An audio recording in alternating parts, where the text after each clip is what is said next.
Judy, yeah. Oh. So Judy and Nick are back in Zootopia, and they are partners this time and on the police force, and they are very, very excited to be working together, especially Judy. She's very, very, very enthusiastic. Enthusiastic, good word. And so over the top enthusiastic. Yes. And so they start looking into the appearance of a reptile in Zootopia, which have not been present in Zootopia for a long time. They've been banned. And so they're on the lookout for it. And they're also investigating who invented the weather wall that is the key to making Zootopia work for so many different kinds of animals, was the invention of this weather wall. And so it starts to get into that and what and it's the what might be centennial behind of Zootopia. So it's 100 years. Mm-hmm. There's a special diary that talks all about Zootopia's founding. So what does the snake have to do with the diary? Mm-hmm. Judy thinks she stumbled into something. And, of course, her captain, voiced by Idris Elba, is like, not everything is a big deal. And all the other cops don't like that he's too tiny, all the big, including the zebras who clap five zebras every time they see each other.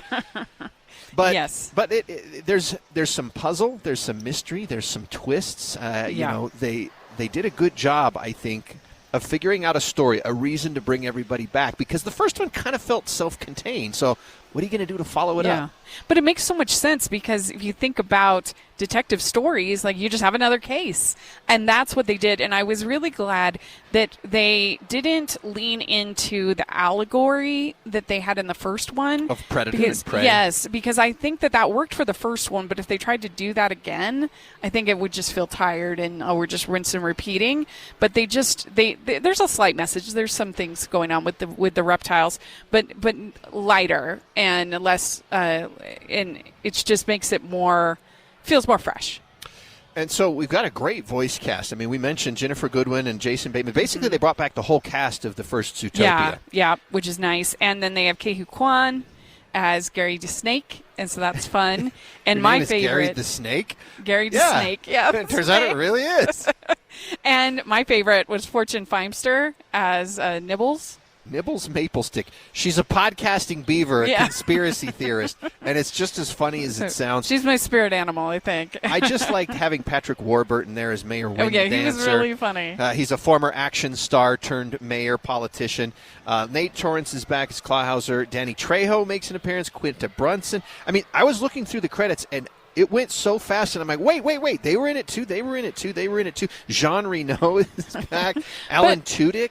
But it doesn't feel bloated like some other animated films where it just feels like it's celebrities for celebrity's sake. Like, they all work for their characters, I think. Or they don't get featured. I didn't realize Macaulay Culkin was voicing one of the Lynxes until I saw the credits. Well, it's fun, too, because Brenda Song is also in it. And, yes, and she plays his sister, one of the Lynxy kids. So, for me, it was fun. It was funny. It was fast-paced. I liked all of those things. As I mentioned, I love the voice casting.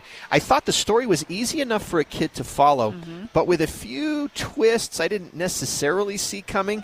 And as a parent, I like that there were jokes that appeal to grown-ups, too. It's not just the easiest, most obvious thing. Pie in the face. Ha ha! Kids will always laugh at that. Kids will always laugh at fart jokes.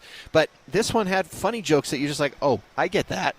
Yeah, it really reminded me a lot of, like, good quality Simpsons episodes. Okay. That's high praise. Yeah, where you have the funny dialogue, but you also have really funny, like, background jokes and visual jokes and things like that on a lot of different levels. I gave it an A-. It's rated PG for action, violence, and rude humor, although I don't recall any specifically rude humor.